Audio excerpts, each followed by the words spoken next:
Gracias por estar del otro lado, bienvenidos a Nota22.com Televisión. Tiempos difíciles para la Argentina, no voy a decir ninguna novedad. La provincia de Santa Fe está inmersa en un país que está pasando muchísimas dificultades. Honestamente el tema económico no es muy fuerte, pero uno tiene temores, ¿no? Tiene familia y asusta un poco ver lo que pasa. Y la verdad que pensamos un programa para saber qué está pasando en la provincia de Santa Fe, para tratar de ir, como dicen comúnmente los que juegan al fútbol o en la política, muy duro, ir al hueso con el ministro de Economía de la provincia de Santa Fe, quien generosamente ha accedido a hablar con nosotros, y espero que estemos a la altura de las circunstancias, porque la verdad que la gente, ministro, muchas gracias por venir. Hay mucha gente preocupada, sinceramente, uno se da cuenta por los mensajes al sitio digital, después del programa. Y estaría bueno poder dialogar con usted para ver cómo va a estar, por lo menos nosotros que estamos en la provincia de Santa Fe. Este programa también se emite en la capital de Entre Ríos, ¿no? En Paraná. Sí me gustaría preguntarle algo que estuve viendo, arrancar con algo que estuve viendo que declaró en los medios, estuve viendo algunos medios de la provincia donde veía positivo el tema de este fallo a favor de San Luis, que tendría algún impacto en relación a Santa Fe, que creo que San Luis, Córdoba y Santa Fe son las que están en conflicto, ¿no? por coparticipación. Buenas noches y muchas gracias, ¿no? Buenas noches, gracias por la invitación. Desde ya compartir la preocupación por el escenario económico que viene atravesando desde mediados del año pasado la economía argentina. Evidentemente Santa Fe está inmersa en el país y no podemos aislarnos de estas dificultades que nos vienen dadas, ¿no? La fuerte devaluación del tipo de cambio, el alto nivel de las tasas de interés, la pérdida de poder adquisitivo de los salarios. Tengamos presente que en promedio el año pasado los salarios en Argentina subieron un 27%, con una inflación que a nivel nacional fue medida en el 47%, es decir, 20 puntos más de lo que fue el aumento de salario. Concretamente eso significa que los trabajadores pueden hoy comprar menos con su salario de lo que podían comprar un año atrás. Y eso aquellos trabajadores que pudieron conservar el empleo, porque también tenemos un dato de caída en la cantidad de empleos registrados. Y esto siempre se mide lo registrado.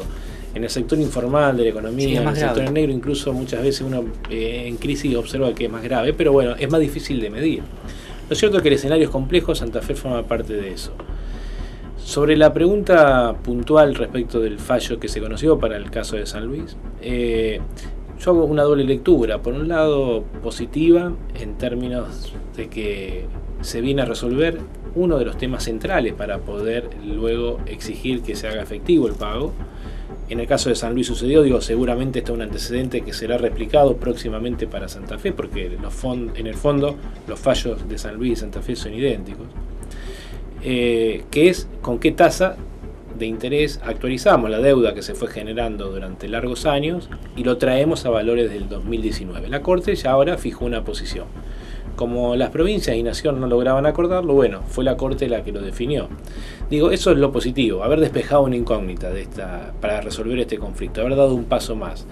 Lo negativo es que tengamos que haber llegado, tanto San Luis como Santa Fe, a esta instancia. Yo seguramente en la nota anterior que tuve oportunidad de hacer con ustedes, lo debo haber planteado. Para nosotros es una muy mala señal en términos institucionales que hayamos tenido que volver a la Corte, ni más ni menos que para exigir que el gobierno nacional, que el Estado nacional, cumpla con una orden del propio Tribunal de Justicia superior, digamos, ¿no? Sí, se habla de 45.000 millones, creo, para Santa Fe si llegara a salir, y que se habla también, a lo mejor, que en los próximos tiempos podría resolverse ese fallo a nivel de la Corte, pero obvio son todos trascendidos. Sí, yo digo, la Corte seguramente en el caso de Santa Fe es lo que estimamos va a fallar en los mismos términos que lo hizo en la semana con la provincia de San Luis, reitero, porque el tema de fondo es idéntico, y va a definir el criterio con el cual traemos esa deuda a valores de hoy. Ahora bien, queda por delante definir la forma de pago, para lo cual necesitamos encontrar del otro lado, de parte de los funcionarios nacionales, vocación de pago, voluntad de pago. Es una cifra muy baja en relación al presupuesto nacional, pero es una cifra muy significativa en relación a un presupuesto provincial. Fíjense, en 2018... Así que a la Nación no le representa mucho. No, representa muy poco. Es más, cuando uno mira la político, en el totalidad fondo, de la deuda, el monto total, no digo, pensemos en un esquema que se puede ir pagando a lo largo del tiempo, mucho más aún, pero si veo la totalidad de lo que Nación le debe, por ejemplo, a Santa Fe, o la suma de Santa Fe y San Luis por estos fallos, es menos que lo que por año el gobierno nacional destina a hacer obras en provincias o en la propia ciudad autónoma de Buenos Aires, que no son responsabilidad ni obligación nacional, sino que son responsabilidad de las provincias o del propio gobierno de la ciudad. Digo, uno va a la ciudad de Buenos Aires y ve que hay muchas obras que se están ejecutando, que son muy importantes para la ciudad, pero con recursos de todos los argentinos. Y eso la nación no lo hace como consecuencia de que tiene obligación de hacerlo, lo hace por una decisión política. Digo, lo que estoy planteando es, ¿por qué no dejar que las provincias y la ciudad de Buenos Aires hagan las obras que son de su competencia con los recursos propios, como por ejemplo hacemos en Santa Fe? Las rutas provinciales en Santa Fe no las paga el Estado Nacional. Los hospitales en Santa Fe no los paga el Estado Nacional. ¿Por qué no hacemos que las demás provincias y la ciudad de Buenos Aires suceda lo mismo? ¿Por qué todos los argentinos estamos pagando obra en la ciudad más rica del país, por otra parte, ¿no? Lo que digo es, si se dejara de hacer eso y cada provincia pagara las obras con sus propios recursos, tranquilamente se podría absorber el impacto de los fallos de la Corte. Hay una situación que se dio en estas horas que, bueno, dicen fue una explosión por la frase esta del plan Picapiedras que dijo Melconian, ¿no? Y entre eso aparentemente le da un informe al presidente de la Nación, y en ese informe habla de un plan rudimentario en la estrategia para estabilizar el dólar. Después de esto apareció esta escalada del dólar que parece que flota libremente. Ahora, ¿realmente esto tiene que ver con una coyuntura o es resultado lo del dólar de una política equivocada? ¿Qué análisis está haciendo usted de eso? Le pregunto porque es decisivo para los próximos días relacionado a la inflación, a los alimentos, la carne, la leche explotó el precio en este verano. Yo creo que estamos desde hace algo más de 3 años, desde la actual gestión del gobierno nacional, con una agenda económica que está decididamente dominada por lo financiero. En estos años hemos hablado muchísimo de tasa de interés, de precio del dólar, de riesgo país, de déficit fiscal, de reserva del Banco Central, del EVAC, del ELIC. La gente que lee los diarios lo que ve son esos títulos en materia de lo económico, y en realidad hace 3 años que no hablamos de producir en Argentina, digo, ¿no? Evidentemente creo que el problema referenciado con ese término que usó un economista que fue parte de este propio gobierno, digamos, al inicio de la gestión en el Banco Nación, Carlos Melconian, creo que de algún modo viene a plantear en esta coyuntura algo que ha venido caracterizando al modelo económico, si le cabe el término modelo económico de esta gestión, en donde ha priorizado mucho sobre lo financiero y no nos ha hablado de producción. Digamos, a mí me gustaría consultar una medida que este gobierno nacional haya tomado en favor del desarrollo industrial, en favor de las economías regionales. ¿Cuándo se incentivó la producción de bienes y servicios? Melconian hace una mención en realidad de este arreglo con el FMI, como que el FMI tiene la posta también de lo que está pasando. O sea, hemos perdido tal vez la posibilidad de conducir nuestra economía. No sé qué análisis está haciendo ustedes.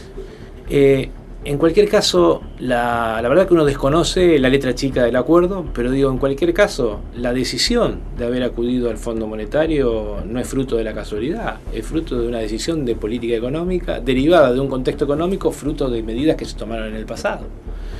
Llegamos a la necesidad de ir al fondo como consecuencia de tener un flujo de vencimientos de deuda por delante que el país no estaba en condiciones de absorber. Ahora, ¿quién tomó esa deuda y en esas condiciones? ¿Quién dijo que era recomendable hacerlo? Fíjense el contraste con lo que hacemos en la provincia de Santa Fe, por ejemplo. A mí me gusta mucho comparar, cotejar lo que se hace en Santa Fe con lo que se hace en otras provincias y con lo que se hace a nivel nacional. Nosotros desde el inicio de la gestión del Frente Progresista, de diciembre del 2007 para aquí, hemos definido una regla de oro muy fuerte en materia de endeudamiento. Nunca vamos a buscar recursos prestados, crédito, para financiar gastos de funcionamiento, gastos corrientes. Cuando salimos a buscar financiamiento afuera, tratamos que sean las mejores condiciones, es decir, mucho plazo de amortización y baja tasa de interés, pero a su vez con el compromiso de que esos recursos van a ser aplicados íntegramente a inversión. O sea, lo que usted está diciendo, para que me entienda, como decía doña Rosa, algún periodista no muy querido por mucha gente, usted dice, no tomamos crédito para pagar salario, para pagar sueldo de funcionario, ni pagar la luz. Solamente tomamos crédito para obras, por ejemplo. Por ahí cuesta la comparación con la economía doméstica, pero permítanme no hacerlo, digamos, ¿no? El endeudarse para gasto corriente es como si en una casa tomo un crédito bancario para pagar mes a mes la cuota del supermercado, era el ticket del supermercado del almacén del barrio, o para pagar la factura de gas. Eso es tomar financiamiento para gasto corriente. Nosotros eso nunca lo hemos hecho. Tomamos financiamiento para gastos de capital. Tomo un crédito bancario para mejorar mi casa, para ampliar mi casa, para mudarme de casa, digamos, ¿no? ¿Qué es lo que nos pasa en la economía familiar? Bueno, en Santa Fe, cuando buscamos financiamiento, fue para mejorar nuestro espacio, con obras de infraestructura importantes que mejoran la calidad de vida de los santafesinos o que permiten ampliar la capacidad productiva de la provincia, mejorar la competitividad de la producción santafesina.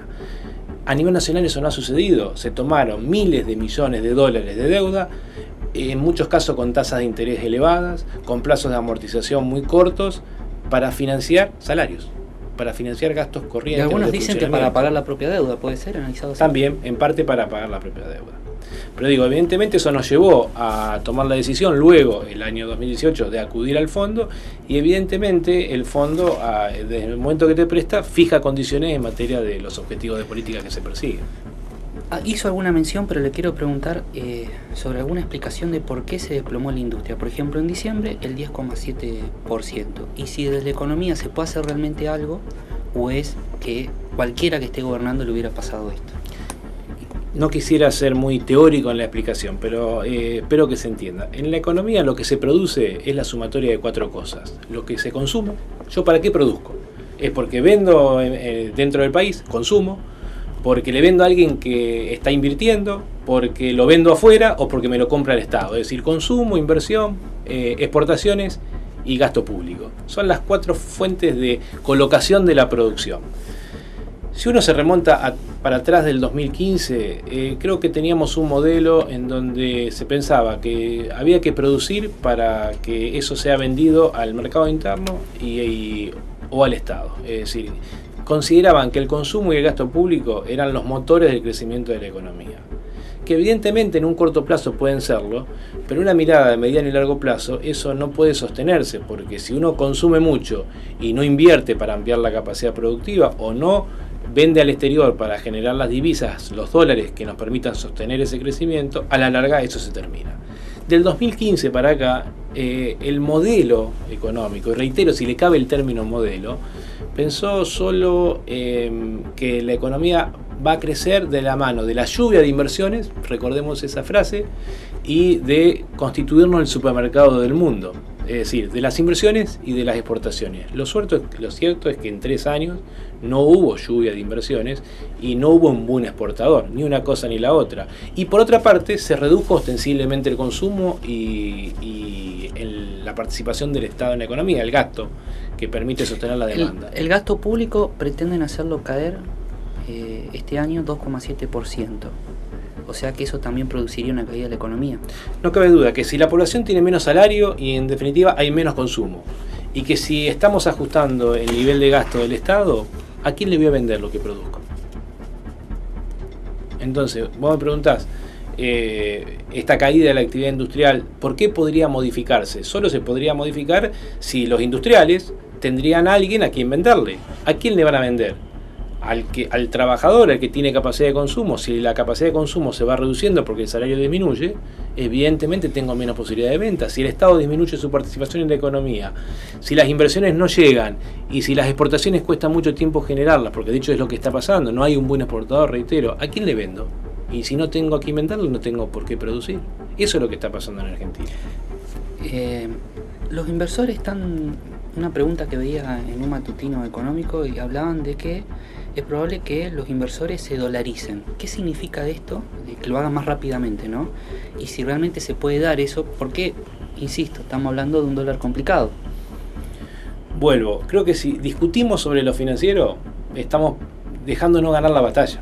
Digo, no discutimos el problema de fondo, que en Argentina el problema estructural que tenemos en Argentina, desde mi mirada, por lo menos, obviamente que tiene un sesgo ideológico, es la pobreza. hemos cambiado los modelos económicos y no podemos despegarnos de ese nivel de pobreza de entre el 25 y el 35%. En algún año exitoso, entre comillas, nos acercamos al 25, en algún año más negativo nos acercamos al otro extremo, al 30 y tanto, pero lo cierto es que estamos con un nivel de pobreza que hace largos años que no se despega del orden del 30%. ¿Cómo solucionamos los problemas de pobreza en Argentina? Produciendo, no hay otra forma. Yo quiero discutir medidas que favorezcan la producción. Me resisto a hablar del precio del dólar, de la tasa de interés. Hablemos de producción en Argentina porque es lo único que nos va a permitir resolver los problemas estructurales. ¿Déficit cero, pobreza cero entonces? Está muy lejos una cosa de la otra. Incluso yo creo que en coyunturas Le pregunto porque son dos lemas que se escuchan mucho. Yo creo que en coyunturas económicas tan difíciles como las que atravesamos, es el Estado el que tiene la máxima responsabilidad para evitar que esa crisis económica derive en un crecimiento de la pobreza. Solo el Estado lo puede resolver, no lo puede resolver el mercado. Pero si el Estado está enfrascado en un objetivo de política que es el equilibrio primario, el déficit cero, no tiene las herramientas para hacerlo. Mire, nosotros, y vuelvo a nuestra mirada conceptual desde el Frente Progresista, llevamos 11 años y algo de gobierno a cargo del Poder Ejecutivo en la provincia. Nunca en los 11 años nuestro objetivo de política pública fue un determinado resultado del ejercicio presupuestario.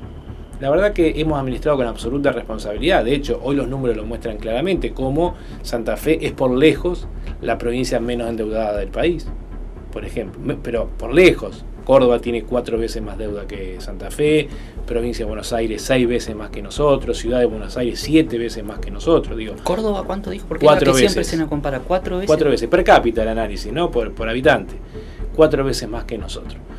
Provincia de Buenos Aires 6.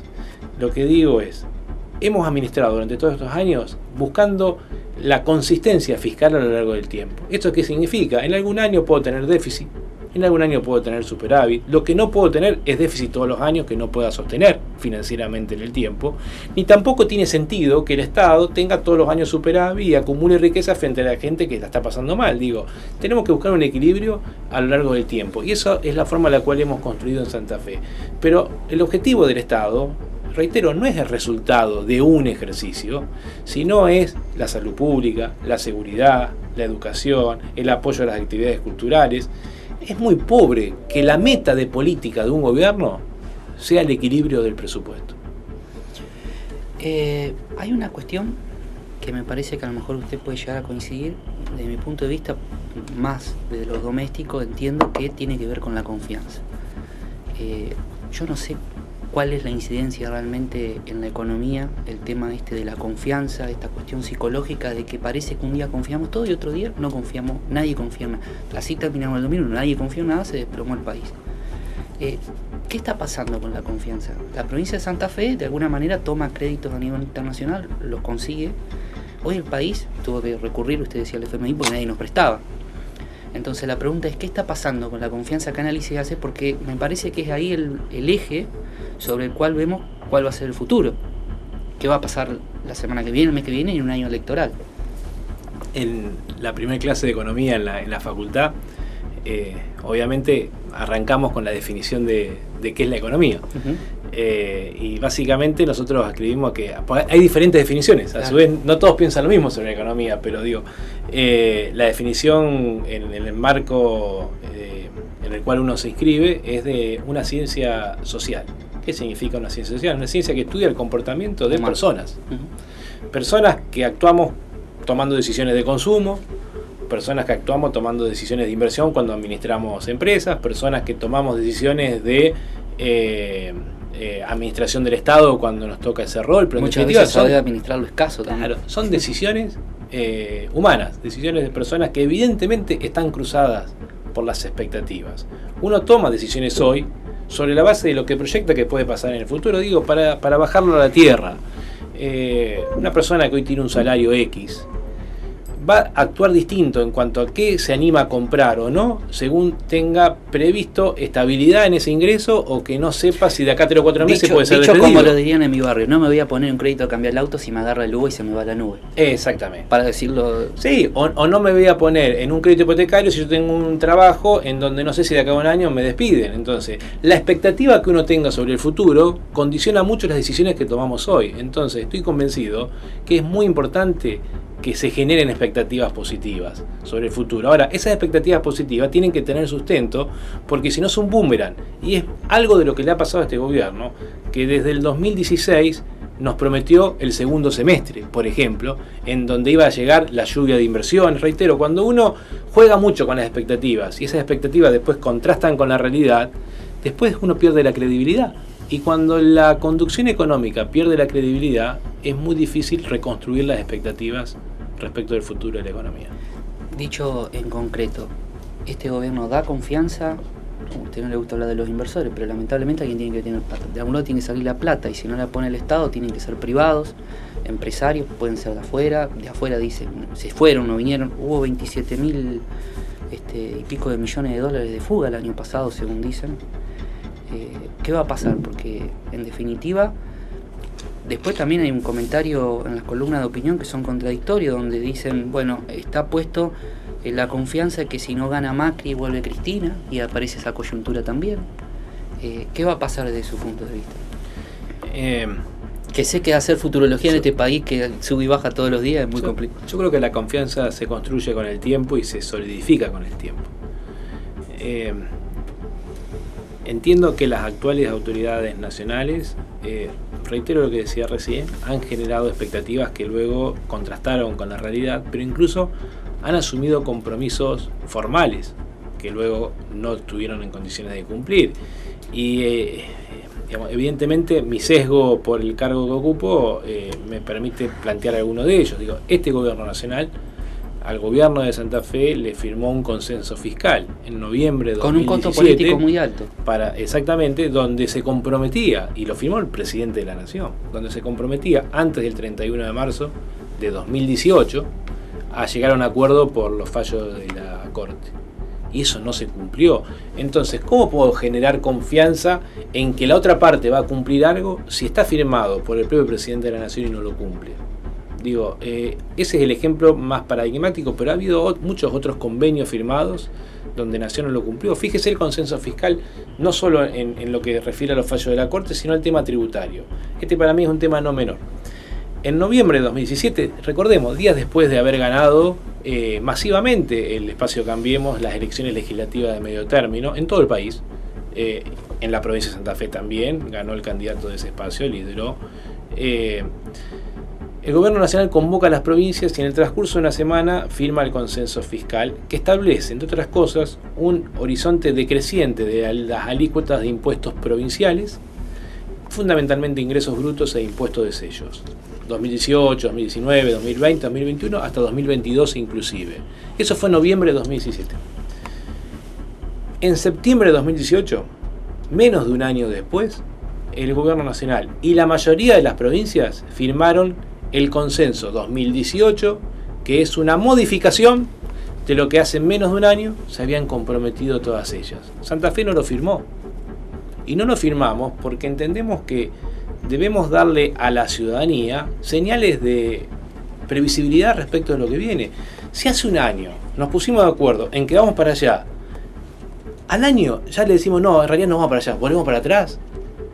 Nosotros no lo firmamos y hemos bajado en este 2019 los impuestos de acuerdo a cómo nos habíamos comprometido en el 2017. Bajó la alícuota de ingresos brutos para algunas ramas de actividad económica, según el consenso, y bajamos el impuesto de sellos del 1,2%, que es la alícuota, al 0,75%, siendo la única provincia que lo bajamos porque no firmamos el consenso 2018. Y le cuento una anécdota, cuando me tocó ir a defender el presupuesto 2019 y el proyecto de ley tributaria 2019 a la Cámara de Diputados Provincial, algunos legisladores del Partido Justicialista lo que me decían cuestionaban por qué Santa Fe va a cumplir con los compromisos del consenso fiscal, siendo que Nación no cumplió con su parte y no acordó el pago de la deuda. Y la verdad que Eso obligó a un planteo de nuestra parte de decir, nuestro compromiso no es con un gobierno nacional, nuestro compromiso fue con el conjunto de actores de la sociedad santafesina. Nosotros le dijimos, estamos yendo para allá. A menos de un año no podemos decirle ahora volvemos. Digo, no, porque no construimos confianza. Bueno, creo que la confianza se construye con decisiones que se toman y con decisiones que se cumplen y se sostienen a lo largo del tiempo. Dicen que, estaba leyendo algunos diarios económicos, que los tenedores de bono a lo mejor lo liquidan todos antes de las elecciones. ¿Eso podría darse? ¿Qué impacto tendría sobre la economía provincial si es que finalmente esto ocurre? ¿O estas son cuestiones que no afectan a la provincia? No, sí, claramente afectan a la economía nacional. Evidentemente el financiamiento de la actividad económica, tanto en el ámbito público como privado, es necesario. Pero no es necesario en Argentina, es necesario en el mundo. De hecho, en Argentina tenemos un muy bajo apalancamiento financiero. Días atrás presentábamos con el gobernador nuestra propuesta de recrear las condiciones para una banca pública en la provincia, con la creación del Banco de Inversión y Desarrollo. Una banca orientada al financiamiento de los sectores productivos, cosa que perdimos al privatizar en la década del 90 el Banco Provincial. Pero digo, ahí analizábamos la profundidad financiera, que es la relación entre los préstamos y la producción de una economía. En Argentina tenemos una profundidad financiera de entre el 15 y el 20%, va cambiando según los años, pero nunca supera el 20%. Países vecinos, Brasil, Chile, Bolivia, Uruguay más aún, tiene una profundidad financiera entre el 60 y el 80%. Es decir, mucho más financiamiento para apalancar la producción. Países desarrollados, Estados Unidos, Inglaterra, tienen el 150% de profundidad financiera, 10 veces más que la que tenemos en Argentina. Es necesario financiar la producción. Esa banca pública provincial, usted se metió en ese tema, ¿sería 100% estatal? ¿Cómo se puede explicar en simples términos para que el ciudadano de a pie pueda entender a qué apuntan con eso? Estamos enviando el proyecto de ley donde el planteo es que no vamos con un esquema ya cerrado en donde el 100% de las acciones tengan que estar en manos del Estado provincial. Nosotros creemos que debemos abrir el juego de forma tal que el directorio de la nueva entidad esté conformado también con representantes de los diferentes sectores productivos que estén interesados en participar. O sea, no habría solo funcionarios, digamos. Exactamente, nosotros planteamos que el Estado provincial debe garantizar el 51% del paquete accionario y de la votación en los órganos estatutarios que establezca la entidad, pero abriendo la posibilidad de participación de bancos preexistentes o de entidades que deseen sumarse. Lo que estamos convencidos es que hay miles de millones de pesos que los santafesinos anualmente ahorran y que no se utilizan para movilizar la actividad productiva en la provincia. Son miles de millones de pesos de capacidad de ahorro de los santafesinos que están o guardados en sus casas, o guardados en cajas de seguridad, o depositados en bancos que los utilizan en la ciudad de Buenos Aires para comprarle BAC, LELIC, y que nada le dejan a la economía santafesina. Lo que queremos es generar instrumentos propicios para que ese ahorro que Santa Fe genera pueda utilizarse para favorecer el desarrollo productivo de la provincia. Creo que si somos serios en la constitución de esa entidad financiera que estamos proponiendo, vamos a lograr ese cometido, que no es de un día para el otro, que va a llevar su tiempo, porque el negocio bancario es uno en donde más se necesita la creación de confianza. Tenemos que esto constituirlo como una política de Estado, no de un partido político. Una política de Estado del gobierno de la provincia que nos permita construir un banco confiable, que permita que la plata que ahorramos nosotros sirva para nuestro desarrollo. Hay una pregunta casi de color que le hago en el medio entre paréntesis, porque usted habla de crear un banco provincial y mi ley dice cerrar el Banco Central. ¿Usted lo ve viable a eso o es un loco que dice cualquier cosa? Yo, no me gusta descalificar a las personas, ni mucho menos. Hay quienes creen que las ideas económicas que propone Milei son convenientes. Yo soy de los que cree que las herramientas de política económica de que dispone cualquier país no tienen que perderse, no tienen que resignarse. Una de esas políticas es la política cambiaria, otra es la política monetaria, que son las que se pueden hacer teniendo un banco central. Si uno deja de tener un banco central, lo que está haciendo es perder instrumentos de política cambiaria, perder instrumentos de política monetaria. Ahora, que en una determinada coyuntura el Banco Central adopte una política monetaria que puede gustarme o disgustarme, es otra cuestión. Digo, no se están tomando las decisiones de política que yo quisiera o que considero que son las más convenientes. Eso no significa que sea positivo para un país ceder grado de autonomía, porque con el mismo criterio yo podría decir, bueno, hagamos desaparecer la política fiscal y que la administración de los recursos del Estado lo hagan otros, porque los argentinos no hemos sabido administrar el Estado. Es perder soberanía. Relacionado al Banco Central, de alguna manera, es el dólar a futuro. Este gobierno esa herramienta no la utilizó, algunos la criticaron, otros no.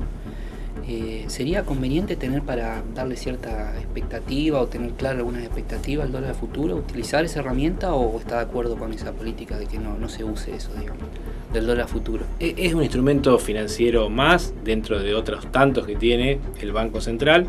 Tendrá que evaluar los pros y los contras, los costos y los beneficios de utilizarlo. La posibilidad de un default es verdad, es una cuestión política de los medios. Porque muchos dicen el default es inminente, el año que viene cuando tengamos que pagar no tenemos plata, nadie va a poder pagar nada, olvídate, cerramos el Estado. ¿Existe o no existe esta posibilidad? Vuelvo con un comentario general y no quiero omitir la respuesta, ¿no? Pero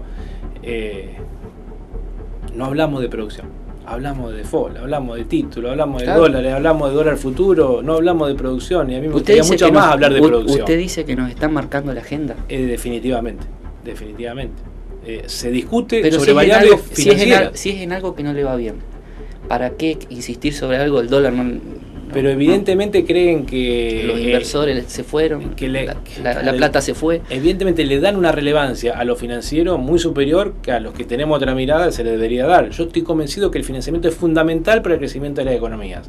Estoy convencido que las economías no pueden crecer si el foco se pone en lo financiero. Bueno, lo que estoy diciendo, digamos, ¿se le puede bajar los impuestos a las pymes o en este país no se puede bajar, no se puede tocar nada? Bueno, el consenso fiscal vino a hacer eso, es decir, una apuesta en donde las provincias nos comprometemos a reducir la presión tributaria en un escenario escalonado en el tiempo, y la nación no cumplió con su parte. Por eso, fíjese, este año 2019 la presión tributaria va a ser más alta que la que había en 2015 a nivel nacional. Es decir, hoy los impuestos que se están cobrando son más altos que en el último año de la anterior gestión de gobierno.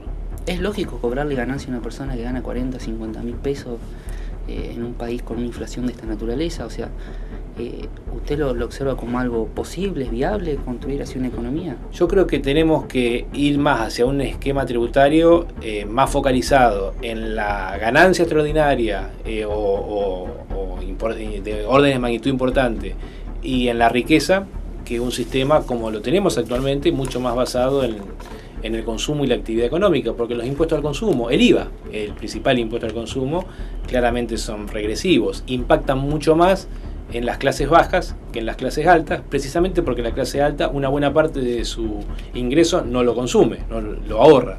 En cambio la clase baja consume el 100% el que produce de su dice, me lleva el salario. 50% la gaseosa, la mitad es impuesto, te dicen. Usted me habla de producción, ¿cómo se sale de eso? Porque en definitiva nadie va a querer poner un mango cuando es imposible hacer un litro de gaseosa. Mire, yo creo que la única forma de salir es aumentando la producción, porque si aún aumenta la producción, aumenta la capacidad de recaudación del Estado y puede ser sostenible una rebaja de impuestos. A mí me gusta decir que es tan irresponsable aquel gobernante que aumenta el gasto público sin tener financiamiento para hacerlo, sin contar con los recursos para sostener ese gasto público, como aquel gobernante que baja impuestos sin tener la rebaja de gasto público que permita compensarlo. Digo, porque yo puedo bajar impuestos, sí, pero tengo que bajar el gasto en la misma cuantía, porque si no genero déficit. Y si genero déficit, me pasa lo que le pasó a Nación ahora, que no lo puede sostener en el tiempo y genera un tremendo problema macroeconómico. Yo digo, es muy simpático anunciar rebajas de impuestos, como es muy simpático anunciar una obra pública o cualquier gasto público en beneficio de la gente. Ahora, tengo que tener con qué bajar, con qué sostener ese gasto público, y tengo que tener con qué sostener esa rebaja de impuestos. A mí me parece que la mejor forma es no prometerle a la gente cosas que no estamos en condiciones de hacer, y que la rebaja tributaria se vaya dando de la mano del crecimiento de la actividad.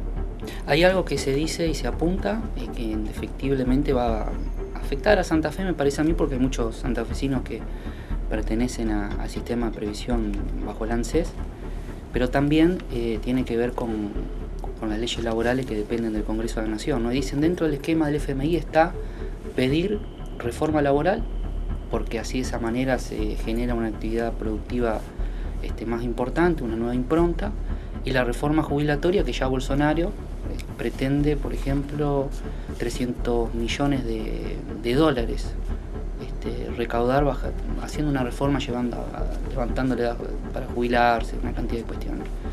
¿Qué visión tienen del Estado, del gobierno de la provincia de Santa Fe sobre estos temas? Yo creo que son dos grandes debates que eso sí me parece importante que se den en la economía argentina, que tienen que ver con la economía real y no con lo financiero, digamos, ¿no? Obviamente que tienen implicancias financieras, pero son discusiones de fondo que tenemos que tener en Argentina. ¿Cómo regulamos las relaciones laborales entre empleador y empleado? Me parece sano que se dé la discusión. Que se dé la discusión no significa tomar partido sobre ninguna de ellas. Incluso no soy experto en la materia, podría Julio Genesini opinar con mucho más conocimiento sobre el tema, pero lo que creo es que no tenemos que escapar de esos debates, porque evidentemente hoy, desde ambos sectores, tanto del sector gremial como de los empresarios, plantean su disconformidad con las reglas de juego vigentes, con las leyes laborales vigentes. Bueno, demos una discusión de fondo y veamos cuáles son los cambios que es conveniente y que tienen consenso para poder sostenerse en el tiempo. Lo que también creo que no tiene sentido que saquemos una norma que el año que viene vayamos a cambiar. Demos una discusión profunda. Lo mismo sobre el sistema previsional argentino. ¿Es de derecha decir de que el sistema previsional argentino, tal como está concebido, nos arrastra a problemas en el futuro? No, es de reconocer la realidad. Esto no está diciendo nada. Lo que está diciendo es abordemos la problemática. ¿Cómo lo vamos a resolver? Hoy, lo que se llama técnicamente la tasa de cobertura, la relación entre los activos que aportan y los pasivos que reciben una jubilación o pensión, está en niveles de pisos históricos. Es muy baja la relación. Evidentemente eso lo que nos está marcando es un claro problema de hoy y que se va a ir potenciando al futuro. Si no ponemos el tema en discusión y no buscamos una solución frente a ese inconveniente, la solución después se termina imponiendo como se impuso en 2018 por los hechos. Una tremenda pérdida de poder adquisitivo de las jubilaciones fruto de una mega devaluación.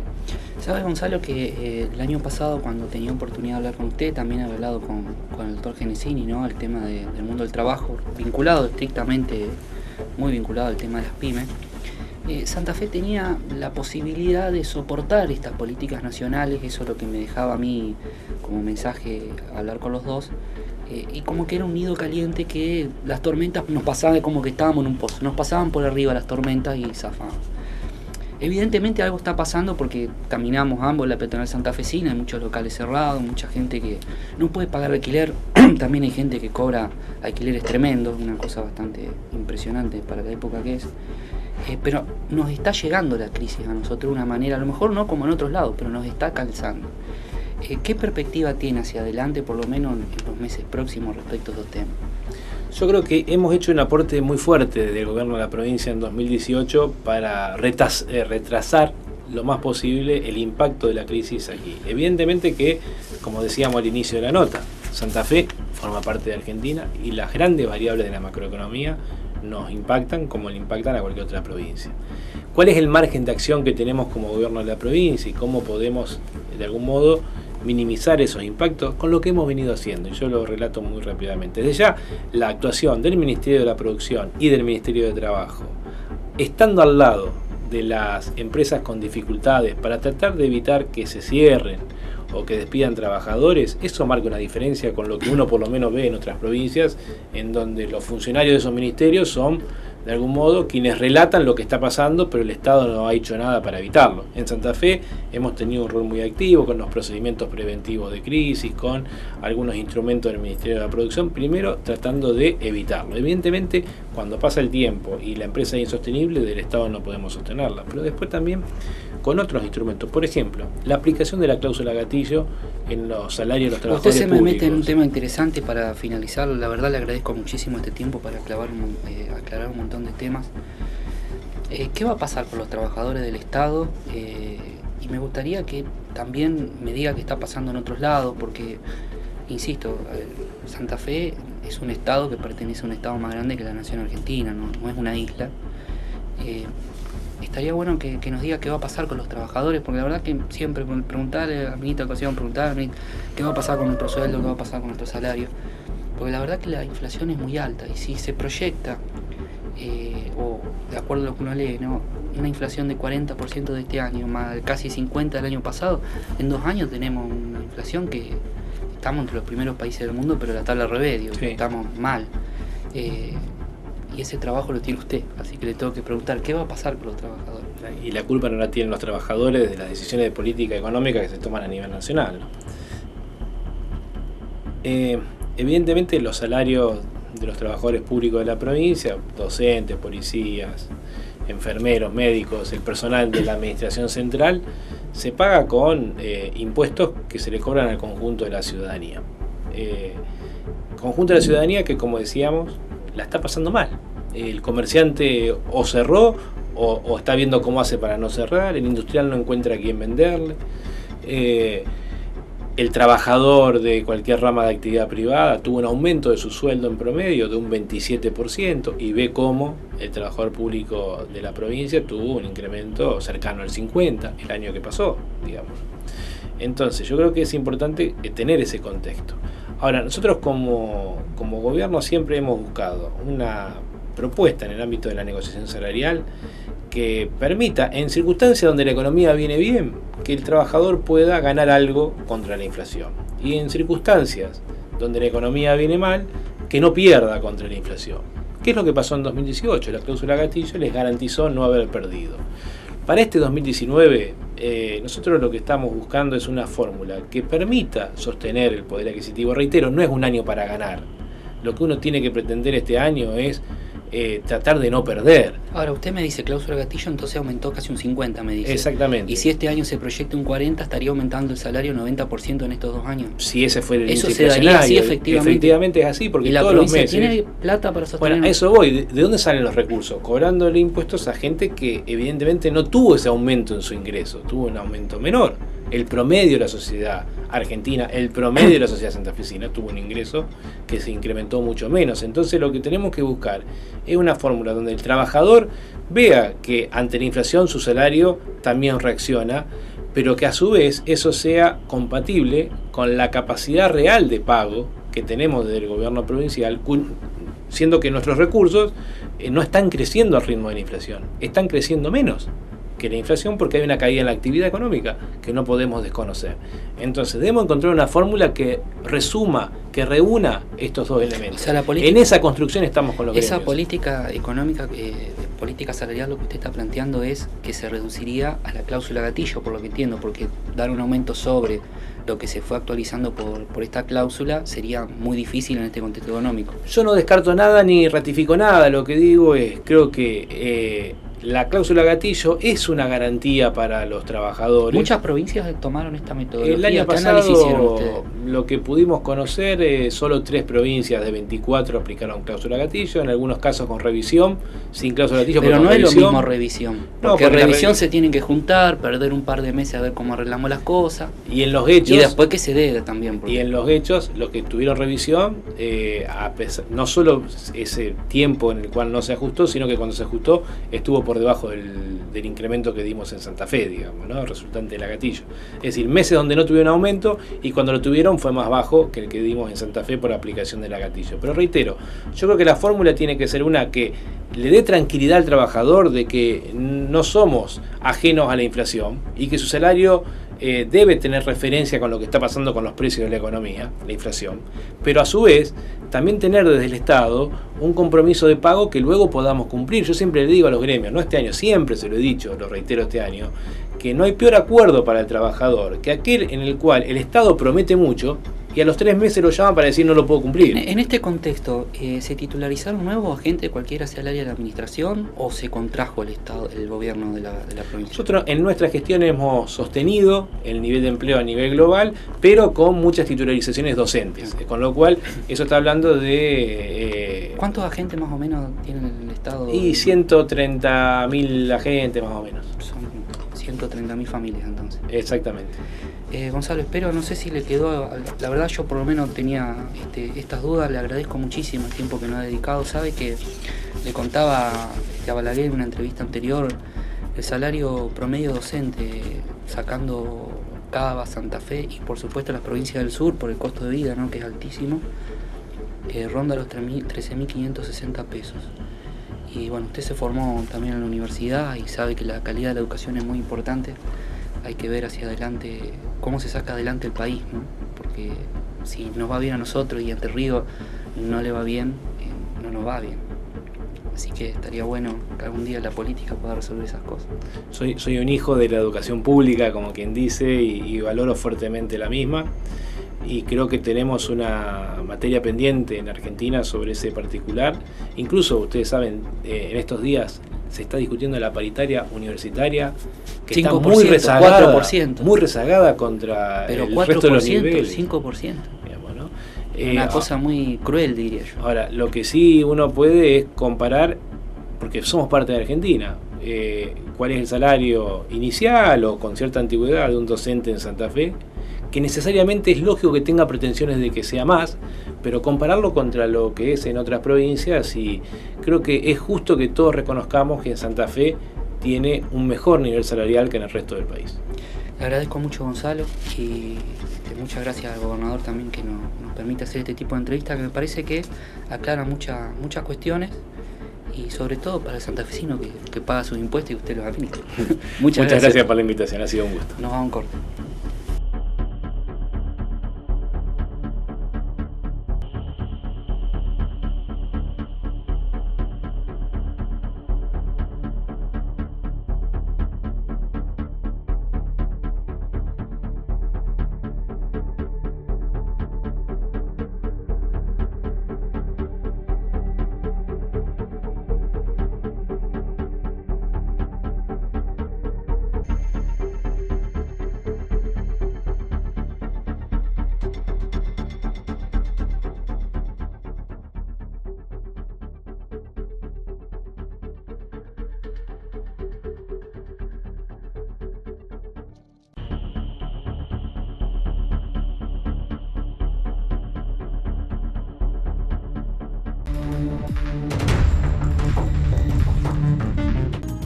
Ortopedia Vikingo, 50 años. Implantes, prótesis, material médico quirúrgico. Todas las obras sociales. Por trayectoria y servicios, somos la ortopedia número 1 de la región. Rivadavia 3118 Santa Fe. Teléfonos 0342 452 5918 y 453 9361. A veces la gente me pregunta, Ever, ¿cómo hiciste para llegar tan lejos? ¿Cómo? Siguiendo siempre las reglas. La noche antes de viajar, me meto en la cucha y concentro. Las cubiertas son los botines del auto. Si están gastadas, no tienen agarre. Anda, cambiame las dos traseras. Los chicos siempre atrás, en el fondo, atados. Cero movilidad, como yo. En la ruta, siempre hay que anticipar las jugadas. Si vas a pasar a alguien, mete guiño. Y lo más importante, alcohol, cero. Respetar las velocidades máximas, cinturón de seguridad y luces encendidas. No juegues con tu vida ni la de tus seres queridos. Toma juguito. Nos vemos en Laguna Setúbal. Chao, buen viaje para todos. ¡Salimos!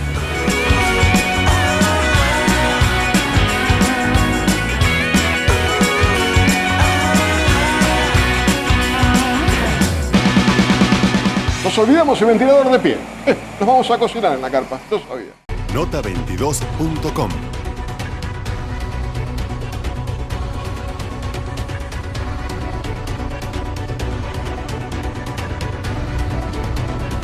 Información.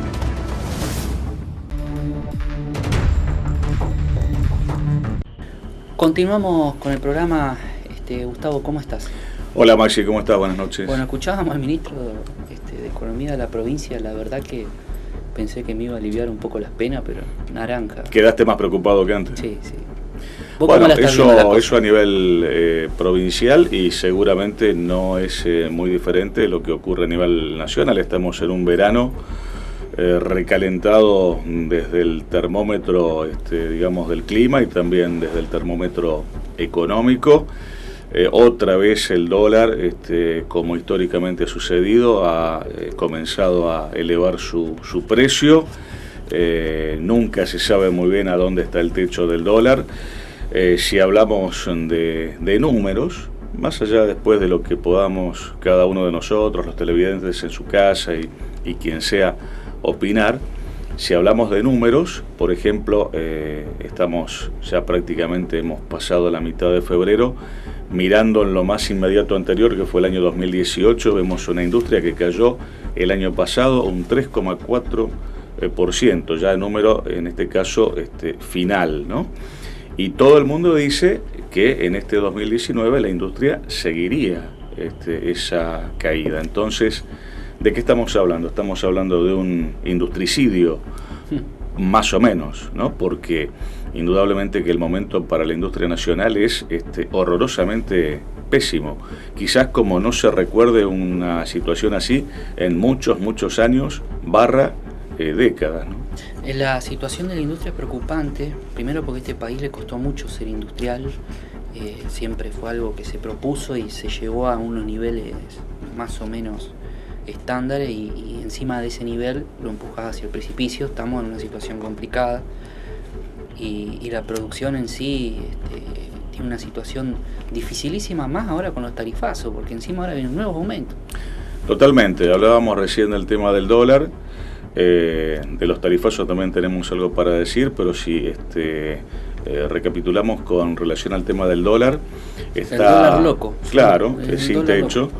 Está terminando, si se quiere, una suerte de veranito financiero. Esta semana el dólar empezó superando los 40 pesos, después superó los 41. Y bueno, uno sigue mirando con un ojo la pizarra de las casas de cambio. ¿Sabés qué me llama la atención? Que el acuerdo con el FMI diga, no podés salir con el Banco Central a comprar dólares hasta que no supere los 49 pesos. Eso significa que si el dólar se va a 48, 49 y lo único que hacemos es subir las tasas, bueno, olvídate el crédito y olvídate el precio de los alimentos, la leche, la carne, lo comentó. Olvídate de eso, pero acordate y ten muy presente el riesgo país, 700 y pico de puntos esta semana. Otro dato, o sea, más allá, no es una opinión lo que estoy diciendo, es un dato concreto. Suenan las alarmas de la inflación por donde vos lo mires, ¿no? 40%, 35% para empezar a hablar al principio del año. Más o menos, hay una inflación que, bueno, es una proyección que yo siempre digo, quizás hasta es muy primario decirlo ahora en febrero, pero dicen que hay una proyección de un 35% para todo 2019 de piso, es lo que se proyecta. Pero Gustavo, si hablábamos el año pasado que el gobierno quería para las pautas salariales un 15, ¿te acuerdas? Y terminó siendo inflación de casi 50. Este año hablaba de un 23. Sí. O sea, el tema de la inflación yo no sé quién la va a tener clara realmente hasta que no lleguemos a fin de año. Estuviste mano a mano con el ministro de Economía de la provincia de Santa Fe. ¿Querés números de la provincia de Santa Fe dados por el IPEC? Números concretos, reales, fríos, datos. En enero de 2018 y enero de 2019, o sea, el interanual de enero a enero, hubo un aumento del 51,7% en los precios. 51,7% provincia de Santa Fe. La inflación del mes de enero, es decir, del mes pasado, fue del 3,4%, superior a lo que se informó en cuanto a cifra nacional. Sí, claro. ¿No? La OIT, la Organización Internacional del Trabajo, ha dicho que la Argentina seguirá en recesión. No lo dice cualquiera, lo está diciendo la Organización Internacional goza de un prestigio que nos trasciende largamente. Yo siempre digo, lo digo aquí, lo digo en mis programas, no se enojen conmigo, ni con el cartero, ni con el que trae la información. Lamentablemente uno escucha, analiza, lee, investiga, más o menos trata de entender lo que pasa y nos encontramos, al menos en mi caso, con estos números. Después si en otro lado cuentan, relatan o cantan otra cosa, bueno, será responsabilidad de quien lo diga. Pero, por ejemplo, las ventas de 0 kilómetros y de motos están absolutamente en picada. Vos me podés decir, bueno, el 0 kilómetro, bueno, pero la moto, que es el medio de movilidad quizás inicial, Gustavo, más económico. Posibilidad de recorrer el interior del país. Resistencia. Lleno Santiago del Estero, el interior de nuestra provincia, al norte. El primer vehículo que accede un joven para ir a estudiar, para ir a trabajar. Totalmente. Bueno, la venta de motos y de 0 kilómetros en picada absoluta. Muchísima preocupación. Y lo que cuesta mantener un auto chico. Fortuna. Leía informes que a veces hasta la mitad de un salario bajo, digamos. Algo así. Y bueno, acá, por ejemplo, este estudio que vos tenés en la capital provincial está muy cerca de la peatonal santafesina. Bueno, caminar hoy por la peatonal San Martín, por la peatonal de la ciudad de Santa Fe, quienes somos de esta ciudad y quienes vienen de vez en cuando y recorren, es casi poco menos que caminar por una calle fantasma, ¿no? Porque hay negocios y locales que se alquilan, que están cerrados, que dejaron la actividad, que están absolutamente vacíos, pero que tampoco nadie los realquila, porque es absolutamente difícil llegar a poder pagar un alquiler. Hay propietarios que hacen cuestiones que son increíbles. Han disparado el precio del alquiler de una manera impresionante, los dueños de los locales, y tienen la esperanza de que venga alguna cadena importante, que obviamente no hay alguien que tenga esa plata acá, por lo cual también se hace difícil poner en marcha mínimamente algo que le da trabajo a la gente. No olvidemos que trae empleados. Totalmente. Y bueno, tratando de redondear algún dato más, llevamos 13 meses, es decir, más de un año completo, con caída del consumo en todos los rubros prácticamente. Yo no sé qué rubro se puede llegar a estar salvando por estos días. Y hablabas de los tarifazos de luz, que es extraordinario. Eso es un golpe a la producción y una situación que en las pymes está generando un pánico. El gas. Pero, por ejemplo, la situación de las pymes está generando un pánico realmente sin precedentes. A veces a mí me gusta trabajar con algunos ejemplos. Me cuesta mucho entender, creo que no voy a entenderlo nunca, si estuviéramos ante esta situación. Si vas al médico con una gripe fuerte, ¿qué esperas que el médico te diga? ¿Que haciendo tal y tal cosa en 3 o en 4 días vas a estar bien? ¿O tenés que bancarte que el médico te diga que no, que primero tenés que ir a buscar una pulmonía para que después algún día recuperes la salud? O sea, ¿qué te quiero decir con esto? Me cuesta mucho entender que para mejorar primero tengamos que estar peor, o mucho peor, o infinitamente peor, para que después algún día milagrosa y mágicamente estemos de maravilla. Ese mecanismo, ese camino, sinceramente yo no lo entiendo. Bueno, Gustavo, vos me dejaste más tranquilo que ministro, entonces. Gracias por venir. También es tu espacio y te agradezco como siempre. Lo considero así. Así que si la semana que viene no vengo, considero voy, porque la verdad que hoy me voy con... Muchas gracias. No, por favor. La semana que viene. Como no, con todo gusto.